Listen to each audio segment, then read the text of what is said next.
Krishna, Hare Krishna, Krishna Krishna, Hare Krishna, Hare Krishna, Krishna Krishna, Hare Hare, Hare Ram, Ram Ram, Hare Hare Krishna, Krishna Krishna, Hare Hare, Hare Ram, Hare Krishna, Krishna Krishna, Hare Hare, Hare Ram, Hare Ram, Ram Ram, Hare Hare, Hare Krishna, Krishna Krishna, Hare Hare, Hare Krishna, Krishna Krishna, Hare Hare, Hare Ram, Ram Ram, Hare Hare, Hare Krishna.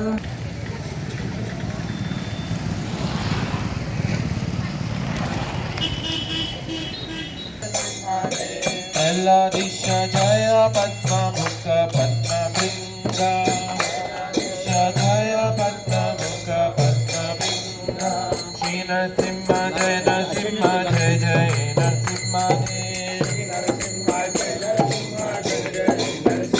Dev, Hare Krishna, Krishna Krishna, Hare Hare.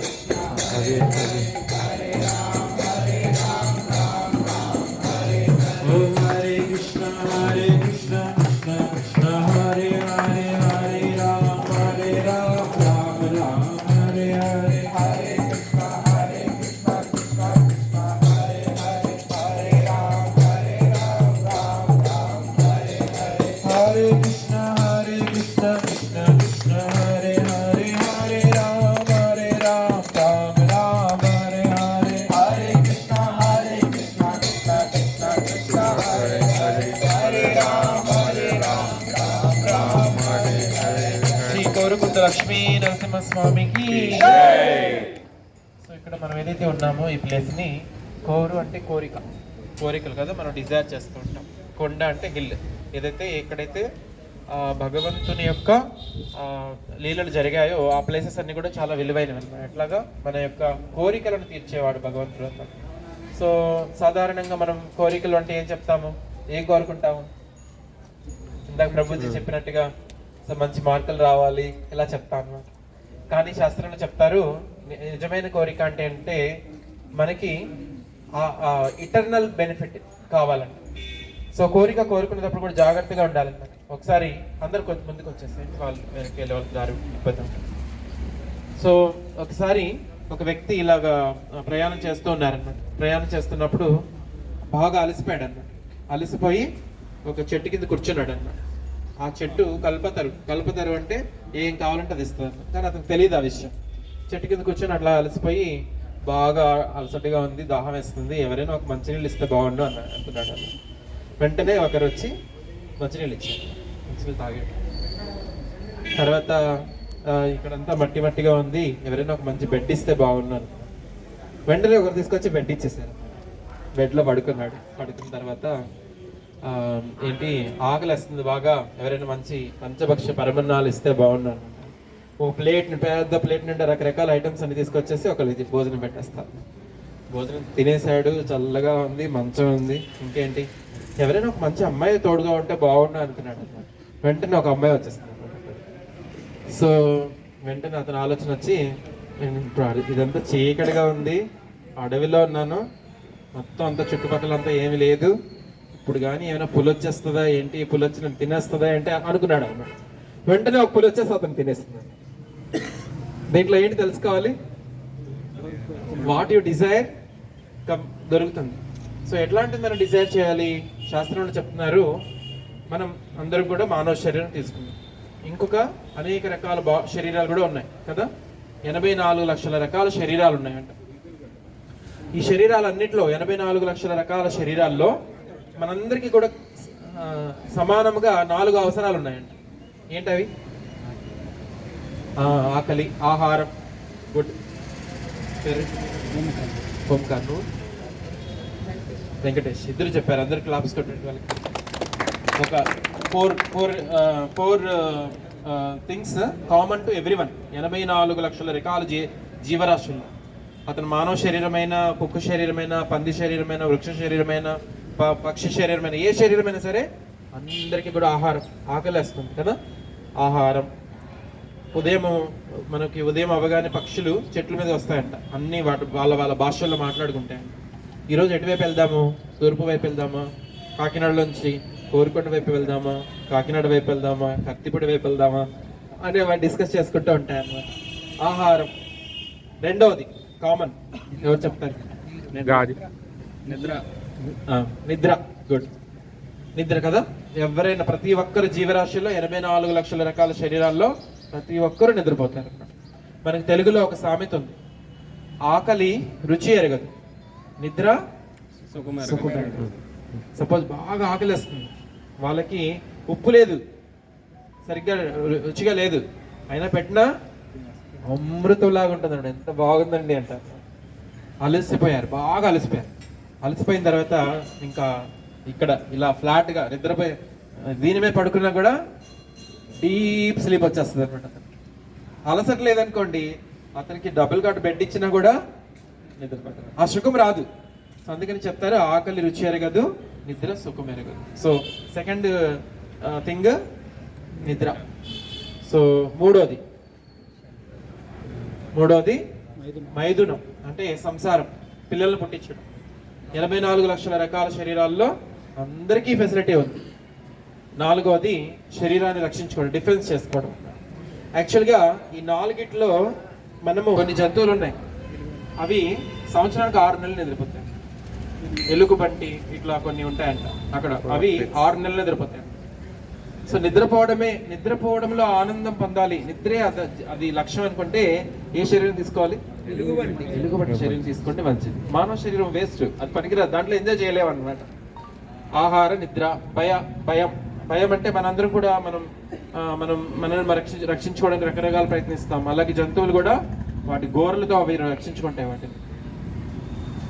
ఇప్పుడు బాగా ఎండగా ఉందనుకోండి, ఒక కుక్క చూస్తే మనం ఒక గొయ్యిలో తీసేసి ఆ గొయ్యిలో కూర్చుంటాం.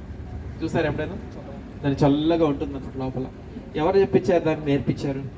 ఏ కాలేజ్కి వెళ్ళింది అది? జేఎన్టీకి వెళ్ళిందా? ఆంధ్ర యూనివర్సిటీకి వెళ్ళిందా? శ్యామ్ ఇన్స్టిట్యూట్కి వెళ్ళిందా? ఎక్కడికి వెళ్ళింది? ఇలా గుంటు తీసుకు, ఆ గుంటలో కూర్చుంటే నీకు బాడీ అంతా చల్లగా ఉంటుంది. ఎవరు నేర్పించారు? అంటే ఆహార, నిద్ర, భయ, మైథునం అంటే సో మనిషికి కేవలం కొన్ని సెకండ్లేనంట. మళ్ళీ అతని ఏజ్ పెరిగే కొద్దీ అతనిలో కెపాసిటీ కూడా తగ్గిపోతుంది.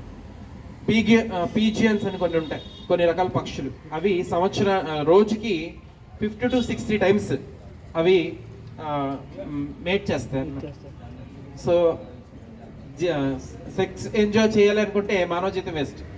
పీజియన్స్ లైఫ్ తీసుకోవచ్చు. ఆ బర్డ్స్ తీసుకుంటే వాటికి ఇంకా ఎక్కువ పవర్ ఉంటుంది. సో శాస్త్రంలో చెప్తున్నారు, ఆహార, నిద్ర, భయ, మైథునం, వీటితో మనం పోటీ పడలేమన్నమాట జంతువులతో. అవి మనకన్నా అడ్వాన్స్డ్గా, మనకన్నా శక్తివంతంగా ఉన్నాయి. కానీ జంతువులకి మనకి ఒక ప్రత్యేకమైన డిఫరెన్స్ ఉందండి. ఆ ఒక్కటి మనం మాత్రమే చేయగలం, జంతువు చేయలేదు. ఏంటది? ఆలోచిస్తుంది కుక్క కూడా. ఇక్కడ ఎలా వెళ్ళాలి, ఆ గొయ్యి తీసుకోవాలంటే ఎట్లా చేయాలి, ఆహారం ఎక్కడికి వెళ్ళాలి, భోజనం ఎక్కడికి వెళ్ళాలి తెలుస్తుంది. నాలెడ్జ్ వాటికి కూడా ఉంటుంది. సాఫ్ట్వేర్ దానికి డిఫాల్ట్ గా ఆహార, నిద్ర, భయ, మైథునం ఎలా చేయాలని దాని సాఫ్ట్వేర్ లో ఉంటుంది. డిసిజన్ కూడా తీసుకుంటాయి అవి. ఇప్పుడు మీరు ఒక రోడ్డు మీద వెళ్ళారనుకోండి, ఆ కుక్క ఆగిపోతుంది, బండి వెళ్ళిపోయిన తర్వాత వెళ్తుంది. నేను ఇప్పుడు వెళ్ళిపోతే ఇరికిపోతాను దానికి తెలుస్తుంది, వెళ్ళాలా వద్దనే డిసిజన్ కూడా తీసుకోగలదు. భక్తి. ఎస్. ఇప్పుడు సపోజ్ ఒక 10 మేకలు ఉన్నాయి, ఆ మేకల ముందు కూడా పచ్చి గడ్డి వేశారు. గడ్డి వేసిన తర్వాత తింటూ ఉన్నాయి, తింటూ ఉన్నాయి. కషాయవాడు వచ్చి ఆ ఒక మేకని చంపేశాడు. చంపేసినప్పుడు మిగతా మేకలన్నీ కూడా ఏం చేస్తాయి? ఏం చేస్తాయి? జనరల్గా పారిపో తింటూ ఉంటాయి. అదే మనం అందరం ఉన్నాం, మన మనుషులు ఉన్నాం. మనుషులు ఎవరినో ఒకరు వచ్చి చంపేశారు. ఏమంటారు? మా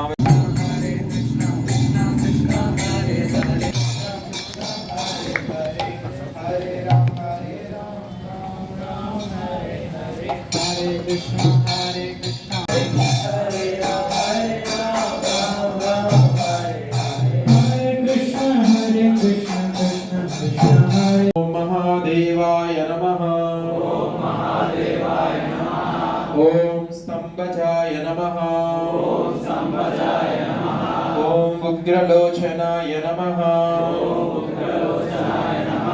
ओम रौद्राय नमः। ओम सर्वाद्भुताय नमः।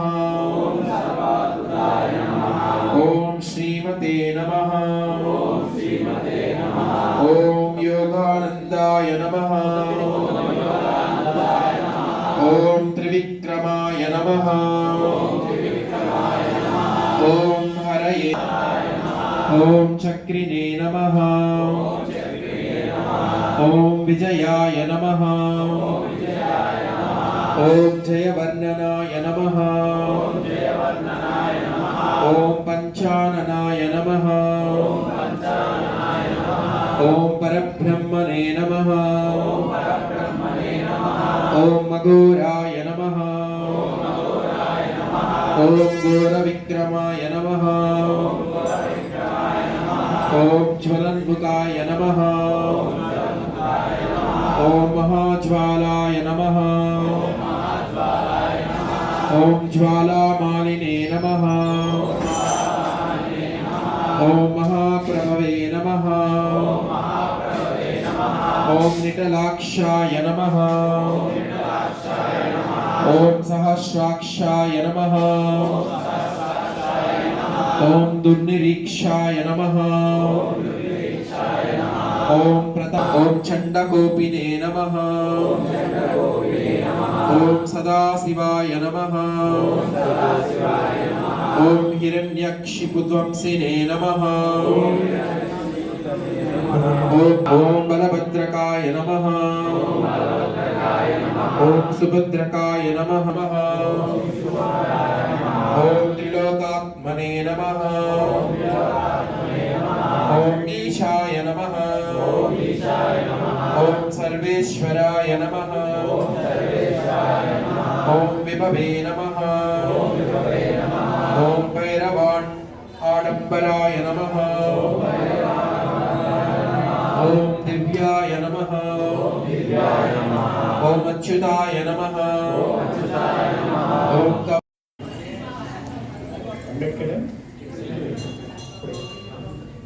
స్వామివారికి సుమారుగా 600 మెట్లు ఉంటాయి. చక్కగా స్వామివారికి స్నానం చేసుకుంటూ చక్కగా వెళ్ళిన పైన దేవాలయం 9 అంగుళాల ఎత్తుతోటి ఉంటారు స్వామివారు. నేను చెప్పే వర్ణం ఏదైతే ఉందో మీరు అక్కడ వెళ్ళాక ఆ ఉన్న అర్చక స్వామి దీపారాధన కాంతిలో స్వామివారిని చూస్తారు. సాధారణంగా ఎదురుకుండా దర్బాలయంలో ప్రవేశించగానే ఇంకొక పెద్ద స్వామి లక్ష్మీ స్వామి వారు కూడా ఉంటారు. ముందు వెళ్ళగానే మనకి ఆకర్షితులు అవుతాం కాబట్టి ఎదురుకున్న స్వామి చేసి దండం పెట్టుకుంటాం. ఆ పక్కనే ఉన్న చిన్న స్వామి చిన్నగా ఉంటారు కదా, మనకి మోకరిల్లి స్వామివారిని చూస్తే కానీ కనిపించదు. సాధారణంగా మానవుడి యొక్క నైజం ఎలా ఉంటుందంటే ఎదురుకుండా కనిపించే చూసుకుని వెళ్ళిపోతాం. ఆ పక్కన చూడండి, స్వయంభూ స్వామిని చూడండి అని చెప్తాం. ఈ క్షేత్రం ఏంటంటే కోరుకొండ క్షేత్రం. కోరికలు తీర్చే స్వామిగా కోరుకొండ లక్ష్మీ స్వామి. కోరిన స్వామివారు అంటే ఎవరు కోరారు ఇక్కడ అంటే దేవతలు ప్రహ్లాదులు కోరగా వచ్చిన స్వామివారు కాబట్టి కోరుకొండ అని పేరు. స్వామివారి హృదయం నాటి స్వామివారి యొక్క ఆవిర్భావం స్వయంభూగా 9 అంగుళాల ఎత్తుతోటి లక్ష్మీదేవితో సహిత సాత్వికంగా వెలిశారు. ఆ దేవాలయం కూడా ఇంత హైట్ ఉంటుంది. దేవాలయంతో పాటు వెలిసారు. ఆ దేవాలయంలో ఒక ప్రక్క భూవరాహస్వామి, మరొక ప్రక్క త్రివిక్రమ అవతారం, బయట ప్రాంగణంలో జై విజయుడు, శిఖరాన్ని సింహముఖాలు ఇతర పరివార దేవతలతో సహిత ఒక ఆనంద నిలయంగా స్వామివారి ఇక్కడ వెలిసి ఉండడం విశేషం. అంటే మీరు చూస్తున్న పెద్ద దేవాలయం లోపల చిన్న దేవాలయం. ఆ స్వయంభూగా వెలిసిన స్వామి దేవతలు ప్రహ్లాదులు కోరగా వచ్చిన స్వామివారు కాబట్టి ఇక్కడ విశేషం ఏంటంటే ఏకకాలార్చన ఏకకాల దర్శనం. ఏకకాలార్చన అంటే ఒకసారి స్వామివారికి అర్చన, ఒకసారి దర్శనం. ఉదయం 9:30 నుంచి 12 వరకు. మిగతా సమయాలు ఏంటంటే దేవతలు అర్చన చేసుకుంటారని మా పూర్వీకులు చెప్తూ వస్తారు. అందుకని కోరిన కోరికలు తీర్చే స్వామి కోరుకొండ లక్ష్మీ స్వామి. అయితే మనం ఎక్కడికైనా వెళ్ళగానే విగ్రహాల ద్వారా గ్రహించవలసింది ఏంటంటే విగ్రహాలు కాదు, గ్రహించవలసింది చాలా ఉంటుంది. ఏ క్షేత్రానికి వెళ్ళినా సరే అక్కడ ఉన్న తత్వాన్ని మనం గ్రహించుకోవాలి. అప్పుడే పరిపూర్ణమైన దర్శనం జరిగినట్టు లెక్క. అక్కడ సూక్ష్మ రూపంలో ఉంటారు కాబట్టి ఏదైనా విషయాన్ని నిశ్చితంగా సూక్ష్మంగా పరిశీలించే తత్వం మనలో ఉండాలి. అప్పుడే నిజం సత్యం అలవాటు పడుతుంది. అక్కడ వెళ్ళిన తర్వాత మోకరిల్ని స్వామివారిని చూస్తే కానీ కనిపించడు. ఆయన ఎలా ఉంది నేను చూస్తానంటే కుదరదు. అక్కడ ధనిక పేద ఇవన్నీ ఉండవు. అఫీషియల్ పర్సన్ నేను చాలా ప్రోటోకాల్ ఇవన్నీ అన్నా కూడా అక్కడ పనిచేయదు. ఎవరు వచ్చినా సరే బెండయి స్వామివారిని చూడాల్సింది. మేమైనా సరే అర్చకులు అయినా సరే స్వామీజీలు అయినా సరే పీఠాధిపతులు అయినా ఎవరైనా సరే అలా ఉంటే సిస్టమ్ ఏర్పాటు చేసాడు పైన స్వామివారి. ఆ విధంగా ఆ స్వరూపం ఉంటుందన్నమాట. దాన్ని బట్టి అర్థం చేసుకోవాలి మనం. ఇక్కడ కోరుకొండ స్వామి ఎంత శక్తివంతుడో అర్థం చేసుకోండి. అలాగా ఏకాలార్చన ఏకాల దర్శనం అనేది ఇక్కడ స్పెషల్ మాట. మీరు ఎప్పుడైనా వచ్చినప్పుడు ఉదయం 9:30 నుంచి 12 వరకు వస్తే దర్శనం అవుతుంది. అయితే వారు అలా కోరితే ఇక్కడ ఎందుకు ఇలా వచ్చింది అనేది ఒక డౌట్ రావస్తుంది. సాధారణంగా ఆయన అన్ని చోట్ల కూడా ఉగ్రమూర్తులుగా ఉంటారు లక్ష్మీనరసింహ స్వామి వారు. ఇక్కడికి వచ్చినకి సాత్వికంగా ఉన్నారు. అంటే మనకి ఉగ్రంగా ఉన్నప్పుడు ఒక చోట ఇప్పుడు మీరు అందరూ ప్రశాంతంగా ఉన్నారు కాబట్టి ఇక్కడ కూర్చున్నారు ఒక ప్లేస్ ఎంచుకుని.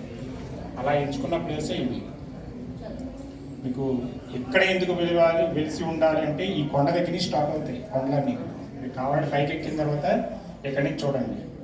ఆ స్వామివారు అక్కడ వెలిసి ఉండడం వల్ల ఆ తర్వాత యుగంలో త్రేతాయుగంలో రాముల వారు కావచ్చు, తర్వాత పాండవుల టైంలో కావచ్చు, పాండవుల వనవాసం చేశారు కొండ వెనక. పాండవులు ఉన్నారు ఆ యుగంలో. స్వామివారి కోనేరు ఉంటుంది భవనాశ్రమి. ఆ కోనేరులో స్నానమాచరించి స్వామివారి అనుగ్రహం పొందారు. మనకి ప్రహ్లాద, నారద, పరాశర, పుండరీక అని వరుసగా చెబుతాం. అందులో పరాశర మహర్షి నారసింహ స్వామి ఉపాసకుడు. ఆయన ఏం చేశారంటే స్వామివారి యొక్క అనుగ్రహం పొందిన తర్వాత ఈ సూక్ష్మ రూపంలో ఈ స్వామివారిని చూస్తే జనాలు మనం గుర్తిస్తాం లేదో ఉద్దేశమో, ఆయన దీర్ఘాలోచన లేదంటే వాళ్ళకు ఉంటుంది కదా, లాంగ్ టర్మ్గా ఉంటుంది విషయం ఎప్పుడు కూడా. ఆయన ఏం చేశారంటే ఆ స్వామివారికి అభిముఖంగానే ఇంకొక పెద్ద స్వామి ప్రతిష్ఠ చేయడం జరిగింది.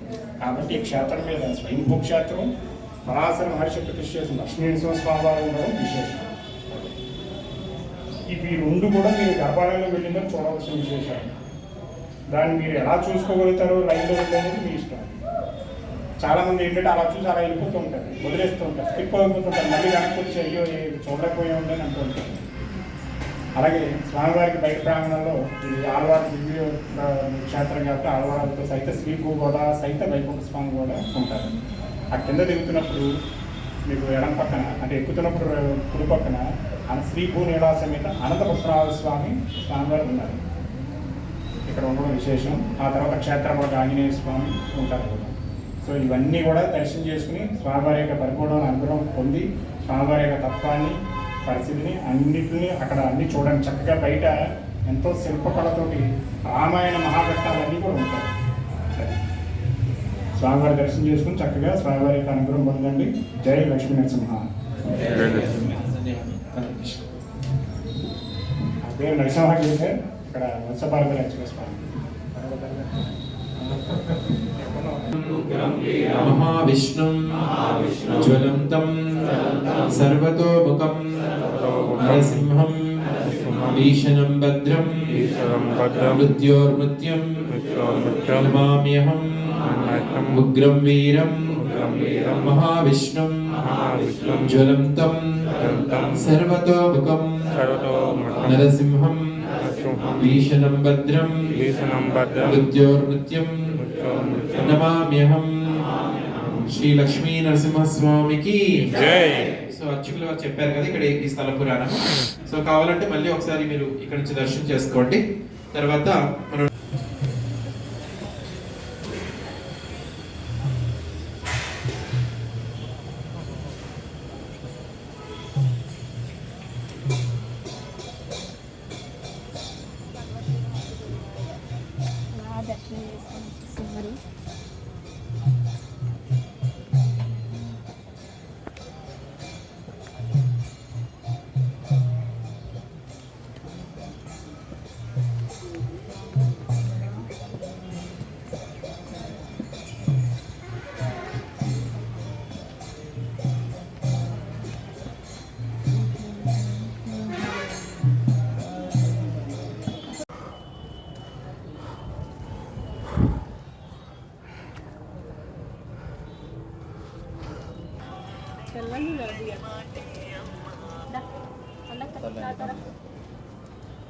హలో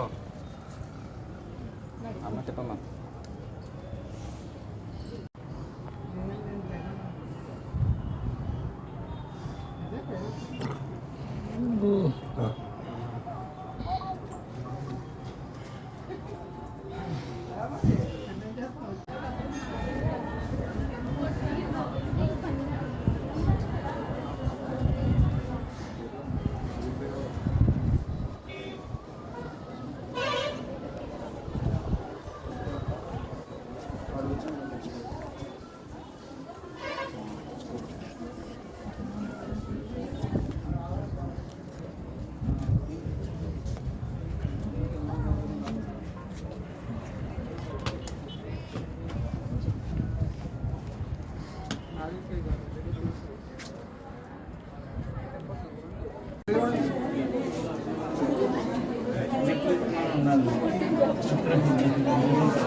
లక్ష్మీ నరసింహ జయానందదే లక్ష్మీ నరసింహ జయానందదే జయ లక్ష్మీ నరసింహ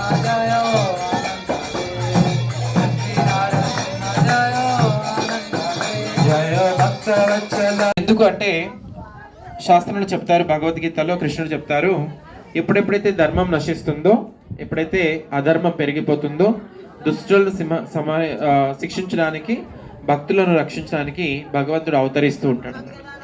సో ధర్మం నశించిపోవడం అంటే ఏంటి? ధర్మం అంటే ఏంటి? ఎవరు చెప్తారు?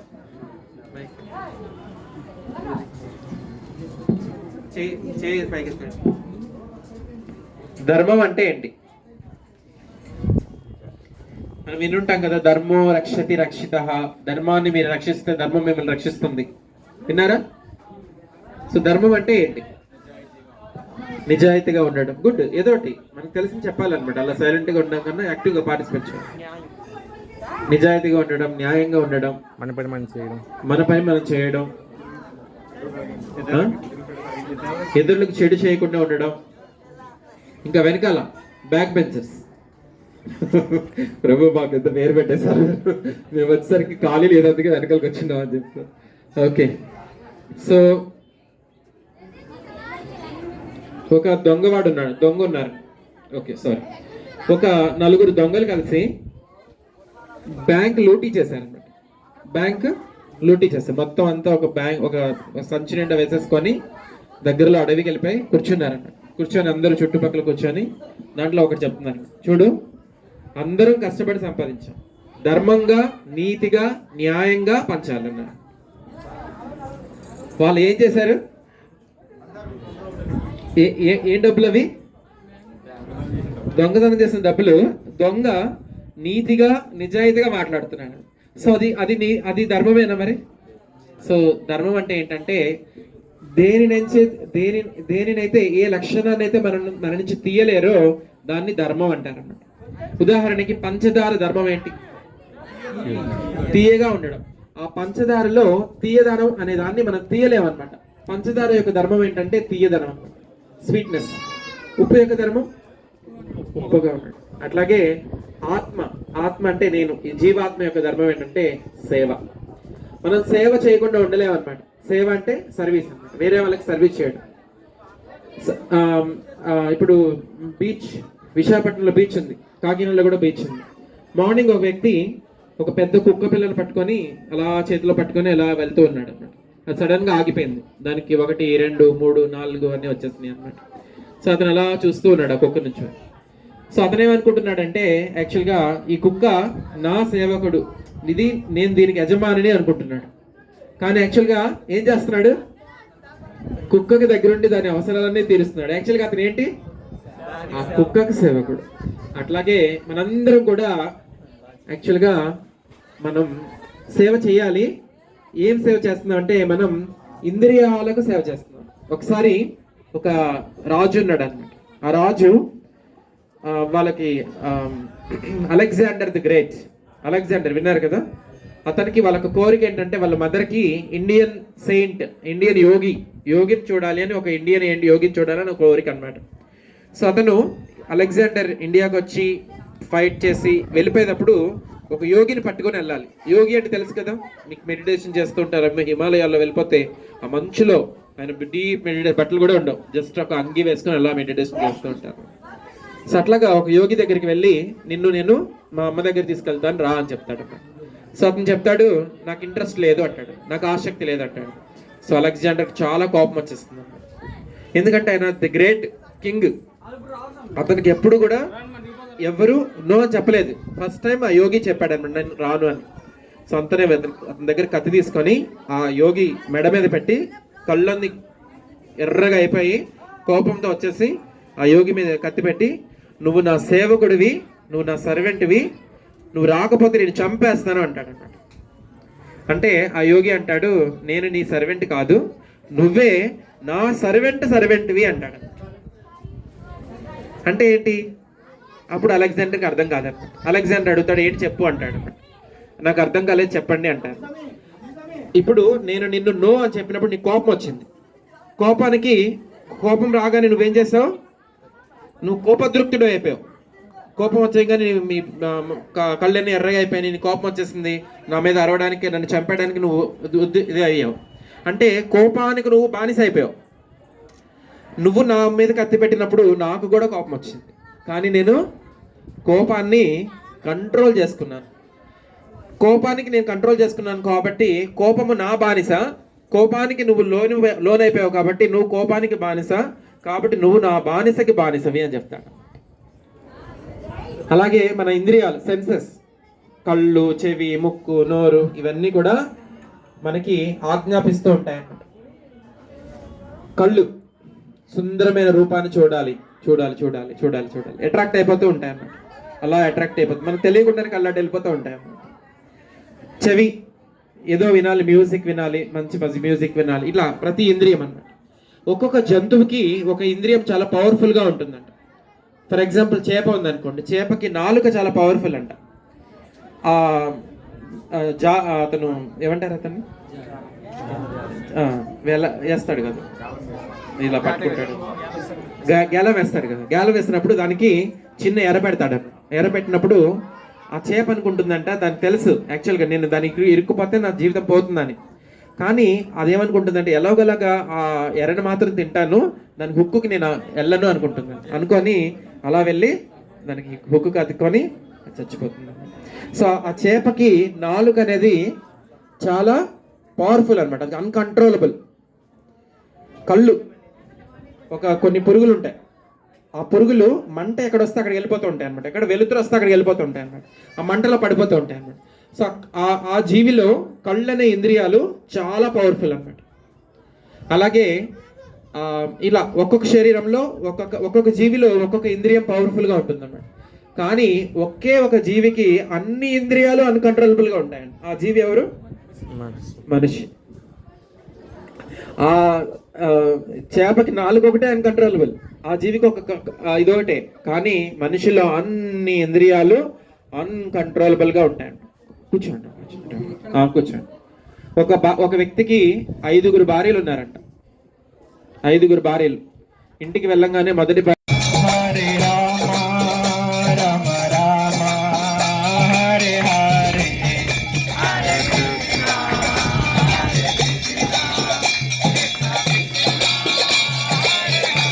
కృష్ణ హరే రామ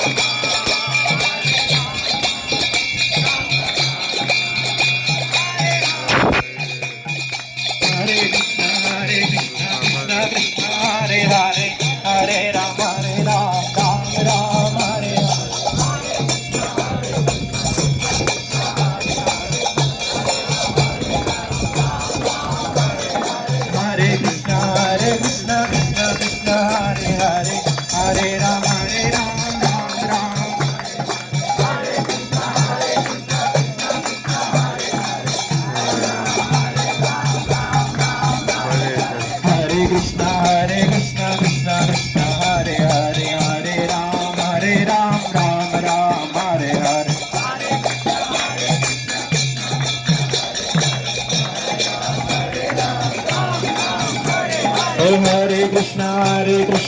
కృష్ణ కృష్ణ హరే హరే హరే రామ రామ రామ హరే హరే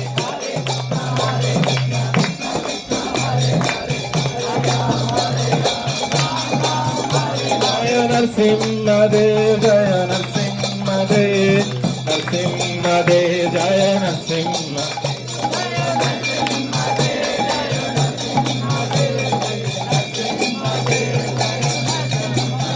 जय जय प्रभुपा प्रभुपा प्रभुपा प्रभुपा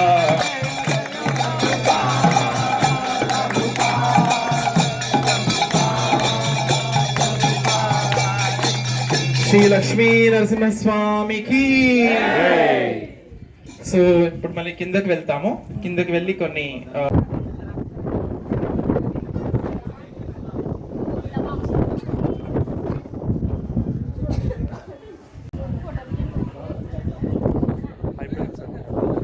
కోయకొండ వచ్చాం మా సిస్టర్ టెంపుల్కి. మొత్తం వీడియో మొత్తం ఎలా చూపిస్తాం చూడండి.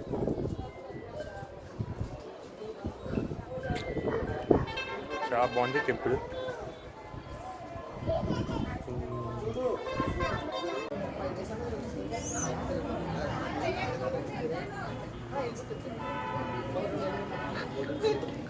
హాయ్ ఫ్రెండ్స్, ఈరోజు 100 రూపాయలకి ఏం వస్తున్నాయి? ఈరోజు 100 రూపాయలకి నేను కోయకొండ ట్రిప్కి వెళ్ళాను. అదో హరికృష్ణ మూమెంట్. అందుకే కాకినాడ స్టార్ట్ అయింది కొత్తగా. ఈరోజు మనం ఇండియా విజయం పెంచడానికి 100 రూపాయలతో ట్రిప్స్ గట్రా చాలా చేస్తున్నారు. ఇలా కోయకొండ వెళ్ళాం. కోయకొండ గుడి చాలా బాగుంది. నరసింహస్వామి గుడికి వెళ్ళాం. ఇది ప్రపంచంలో అతి చిన్న గుడి. మొత్తం 9 ఇంచెస్ ఉంటుంది గుడి. 9 సెంటీమీటర్స్ చూడండి. విగ్రహం 2 సెంటీమీటర్స్ ఉంటుంది లోపల. మన దీపంతో చూడాలి గుడి లోపల. అంత చిన్న విగ్రహం. ఏ సైడ్లోనే అతి చిన్న గుడి ఇదే. మనం సైట్స్ మన ఇక్కడ మళ్ళీ బట్టిపాటలు ఫుడ్ చాలా బాగున్నాయి. మా గురువుగా ఈరోజు కృష్ణుని గురించి బాబా గురించి చాలా చెప్పారు. బాయ్ ఫ్రెండ్స్, సబ్స్క్రైబ్ చేయండి మా ఛానల్కి. బాయ్. హాయ్ ఫ్రెండ్స్, ఈరోజు 100 రూపాయలకి ఏం వస్తున్నాయి? ఈరోజు 100 రూపాయలకి నేను కోయకొండ ట్రిప్కి వెళ్ళాను. అదో హరికృష్ణ మూమెంట్. అందుకే కాకినాడ స్టార్ట్ అయింది కొత్తగా. ఈరోజు మనం ఇండియా విజయం పెంచడానికి 100 రూపాయలతో ట్రిప్స్ గట్రా చాలా చేస్తున్నారు. ఇలా కోయకొండ వెళ్ళాం. కోయకొండ గుడి చాలా బాగుంది. నరసింహస్వామి గుడికి వెళ్ళాం. ఇది ప్రపంచంలో అతి చిన్న గుడి. మొత్తం 9 ఇంచెస్ ఉంటుంది గుడి. 9 సెంటీమీటర్స్ చూడండి. విగ్రహం 2 సెంటీమీటర్స్ ఉంటుంది లోపల. మన దీపంతో చూడాలి గుడి లోపల. అంత చిన్న విగ్రహం. ఏ సైడ్లోనే అతి చిన్న గుడి ఇదే. మనం సైట్స్ మన ఇక్కడ మళ్ళీ బట్టిపాటలు ఫుడ్ చాలా బాగున్నాయి. మా గురువుగా ఈరోజు కృష్ణుని గురించి బాబా గురించి చాలా చెప్పారు. బాయ్ ఫ్రెండ్స్, సబ్స్క్రైబ్ చేయండి మా ఛానల్కి. బాయ్. विद्याजाल जोड़ेन्द्रिय साहे काल जीवे फले विषय सागरे ఇప్పుడు గానం చేస్తాను.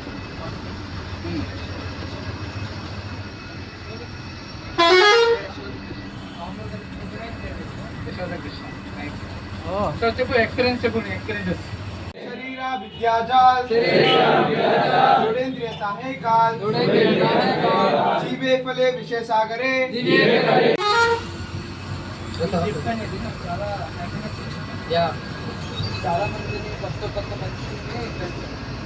దగ్గర పెట్టుకో మైక్ దగ్గర కొత్త మనుషులు ఇంకా కృష్ణుడి పైన ప్రేమ భక్తి పెరిగింది. నేను రోజుకి 6 మాలలు చేస్తాం. 6 మాలలు చేస్తాం. హరి బోల్ అందరూ ఎంకరేజ్ చేయండి. క్లాప్. హరి బోల్. పోయిన సండే కదా, పోయిన సండే వనమోచం జరిగింది. వనభోజనం. నేను వెళ్ళా అక్కడికి. అక్కడ చెప్పారు వీళ్ళు జస్ట్ సండే కాదు ఇట్లా కోరుకుంటూ ఉంటుందని చెప్పారు. నేను ఆలోచించిన వెళ్ళాలా వద్దా అనుకున్నా. కానీ అక్కడ నాకు చాలా బాగా అనిపించింది. బాగానే ఉంటుంది అనుకున్నా. మా ఫ్రెండ్ బాగా ఇష్టం కృష్ణుడు అంటే. ఫోన్ చేశాను, చాలా బాగుంటుంది వెళ్ళు ఒకసారి అన్నాడు. అలా వెళ్ళి ఒకసారి అక్కడ చాలా బాగా నచ్చింది. ఇక్కడ కూడా కోరకొండకి వెళ్దాం అనుకుంటున్నా. వచ్చిన చాలా బాగా హ్యాపీగా ఎంజాయ్ చేశా. మాల ఒకసారి ట్రై చేస్తా. రోజుకు మాల చేస్తారు. సీతారాం పెంచొచ్చు కదా. Very serious. 2 rounds వీళ్ళు Sitaram 2 rounds. Give me big round of applause. Starting 2 rounds. వినబడట్లేదు Srinivas. నా పేరు శ్రీనివాస్. నేను జేఎన్టీకే దగ్గర పెట్టుకో, మైక్ దగ్గర పెట్టు. జేఎన్టీకే జేఎన్టీకే కొంచెం మైక్ దగ్గర పెట్టు. లాస్ట్ వనభోజనాల నుండి నేను ట్రావెల్ అవుతున్నాను. ఇప్పుడు మీతో పాటు ఇక్కడ కూడా ట్రావెల్ అయ్యి దర్శనం చేసుకొని ఇంకా సంకీర్తనలో మీతో పాటు పార్టిసిపేట్ చేశాను. నేను చాలా నరసింహస్వామి దేవాలయాలు చూశాను. అంటే first I'm from Nandyal, Rayalaseema. అక్కడ అహోబిల క్షేత్రం ఉంటుంది. అహోబిల క్షేత్రం కానీ ఇంకా తర్వాత పానకాల స్వామి మన విజయవాడ దగ్గర ఉన్న పానకాల స్వామి కానీ అన్ని సింహాచలం చూశాను. అన్ని ఐడియల్స్లో అంటే స్వామి విగ్రహాలలో ఈ రోజు చూసిన విగ్రహమే అది చిన్న విగ్రహం మనకి. అది చాలా బాగా నచ్చింది నాకు. ఆ విగ్రహాన్ని చూడడం కూడా నాకు 2 to 3 minutes మేము అక్కడే ఉండి ప్రభు గారితో ఉండి చూసాను. నేను చాలా డీటెయిల్స్ కూడా దానిలో ఎంత బాగా కనపడ్డాయంటే చాలా నీట్గా నాకు ఎక్స్పీరియన్స్. జపమాల నేను 3 times చేయాలని నేను డిసైడ్ అయ్యాను. ఎందుకంటే నా స్టడీస్ ఒకవైపు, వర్క్ ఒకవైపు బ్యాలెన్స్ చేసుకోలేక నేను చాలా సఫర్ అవుతున్నాను. ఇప్పుడే ఫస్ట్ టైం నేను చేసినప్పుడే నేను ఎక్స్పీరియన్స్ అయ్యాను. ఫస్ట్ టైం నేను చేసినప్పుడే కొంచెం స్ట్రెస్ రిలీఫ్ అయ్యింది. ఈరోజు మార్నింగ్ నిద్ర త్వరగానే లేచాను కాబట్టి కొంచెం స్ట్రెస్లో ఉంది అప్పుడే. అది కొంచెం రిలీఫ్ అయింది. అందుకే నేను 3 times చేస్తే నాకు ఇంకా ఇంప్రూవ్ అవుతుందని నేను జపం ఎన్ని మార్లు చేస్తావు? 3 times. 2 weeks నుంచి మన ప్రభు వచ్చిన 2 weeks నుంచి క్లాసెస్ స్టార్ట్ చేశారు. అప్పుడు నేను ఆదిత్య కాలేజ్ నుంచి నేను బయటకు వస్తుంటే, అక్కడ కాలేజ్ నుంచి హాస్టల్కి వస్తుంటే మన స్వామి కనబడ్డారు. అప్పుడు నేను స్వామి కలిసి ఇలా భగవద్గీత క్లాసులు ఉంటాయి, ఇంట్రెస్ట్ ఉంటే రావచ్చు అన్నారు. అప్పుడే నేను ఇంకా స్టార్ట్ అయ్యాను. ఆ రోజు క్లాస్కి వచ్చా. ఇంకా తర్వాత ఆ సండే తర్వాత స్వామి ఇలా బయటకు వెళ్తున్నారు అంటే బుక్స్ డిస్ట్రిబ్యూషన్కి వెళ్ళాం. బుక్స్ డిస్ట్రిబ్యూషన్కి వెళ్ళినప్పుడు ట్రైన్ కొంచెం లేట్ అయింది. ఆ టైంలో చాంటింగ్ చేస్తే మంచిదని మా స్వామి చెప్పారు. అప్పుడు చాంటింగ్ ఎలా చేయాలి, వాళ్ళు ఎలా చూడాలి అని చెప్పారు. అప్పటి నుంచి నేను స్టార్ట్ చేశాను. అదే కంటిన్యూ చేస్తాను. 1 week నుంచి నేను 2 or 3 times చేస్తాను. దాన్ని కొంచెం పెంచాలని చూస్తాను. ఈ ట్రిప్పు స్వామి లక్ష్మీనరసింహ స్వామి రావడం, ఇక్కడికి కోరుకొండకి రావడం ఫస్టే. ఇలాంటి ట్రిప్స్ ఇక్కడ దేవుడి గుళ్ళకి రావడం ఇదే ఫస్టే. అది నాకు అక్కడ ఆలయంతో మొత్తం చిన్నగా ఉండడం అది కొంచెం డిఫరెంట్గా చాలా అనుభూతిని కలిగించింది. ఎన్ని రౌండ్స్ చేస్తావు? జపం ఎన్ని మార్లు చేస్తావు? 3 ఉదయ్ కృష్ణ, ఉదయ్ కిరణ్ 3 rounds. నేను మొన్న వనభోజనాలకు వచ్చినప్పుడు ఇలాగ కోరికొండ వెళ్తున్నామని చెప్పారు. కోరికొండ వచ్చాను. చాలా బాగా అనిపించింది. ఫ్రెండ్స్తో వచ్చారు. కష్టపడి ఎక్కాం పైకి. చాలా బాగుంది. చాలా దగ్గరగా చూసాం. దేవుడిని చాలా దగ్గరగా చూసాం. ఎప్పుడు ఎంతో అదృష్టం ఉంటే కనుక ఇటువంటి దర్శనం కలగదు. మనం దీనికి చాలా అదృష్టం కలిగాం. మనం చాలా అదృష్టం ఉంది మనకి. నేను డైలీ 1 round చేస్తాను. 1 round. Sagvin 1 round. Give him a big round of applause. Last 2 months మన వనభోజనం ఈవెంట్కి వచ్చాను. పెద్ద ప్రభు క్లాస్ బాగా వచ్చింది. అప్పటి నుంచి కొంచెం ఇంట్రెస్ట్ వచ్చింది దీనిపైన. 2 times చేస్తుంది. Only 2 rounds. Give him a big round of applause. Sitaram. చెప్పు సీతారాం. నేను ట్రిప్కి వస్తానంటే నేను 1 week బ్యాక్, అంటే డేట్ ఇవాళ ఫిక్స్ అవ్వలేదు ముందే. 1 week బ్యాక్ ట్రిప్ అన్నారు. అసలు పోస్ట్పోన్ అయ్యి వాళ్ళకి వచ్చింది. కానీ నాకు ఏంటంటే అప్పుడు మిడ్ ఎగ్జామ్స్ ఉన్నాయి 23rd. అప్పుడు నాకు రావడానికి అవ్వలేదు అన్నాం. కానీ ఏదైనా పోస్ట్పోన్ అయితే బాగుండు అనుకున్నాం. కానీ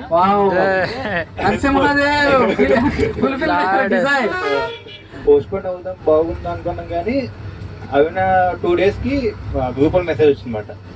13 మనం వెళ్తున్నాం, 23rd పోస్ట్పోన్ అయిపోయింది అంటే అప్పుడు కొంచెం హ్యాపీగా రిలీఫ్గా ఉంది. సరే వెళ్తాంలే, మనకి 29 నుంచి అయిపోతాయి కాబట్టి మీకు ఎగ్జామ్స్ 13 వెళ్ళిపోదాం అనుకున్నాను. కానీ ఇంత బాగా ఉంటుందని అనుకోలేదు. ట్రిప్ చాలా బాగుంది. చాలా అంటే ఒక పాజిటివ్ వైబ్ వచ్చిందన్నమాట. గుడి పైకి ఎక్కి దేవుని దర్శనం చేసుకొని అక్కడ సంకేతం చేసుకొని అక్కడ డ్యాన్స్ చేసి మొత్తం పాజిటివ్, మొత్తం మైండ్ మొత్తం రిలీఫ్ ఉందన్నమాట. చాలా చాలా బాగుంది చెప్పాలంటే. తర్వాత చెప్పు గౌతమ్ వద్దాను. గౌతమ్ అంతే అలాగే చేస్తాడు. నేను రోజుకి ఒక 2 times చేద్దాం. 2 rounds. 2 rounds. Very great. Give me a big round of applause. చెప్పు వివేక్. గౌతమ్ అంత చెప్పారు కదా. Hare Krishna. Hare Krishna. My name is Vivek Harish. Vivek నేను లాస్ట్ టైం మన భోజనం వచ్చినప్పుడు చాలా బాగా ఎంజాయ్ చేసావా? మన భోజనం కోసం చాలా ఎక్స్పీరియన్స్ చేశాను. అప్పుడు చెప్పారు కోరుకున్న ట్రిప్ ఉందని.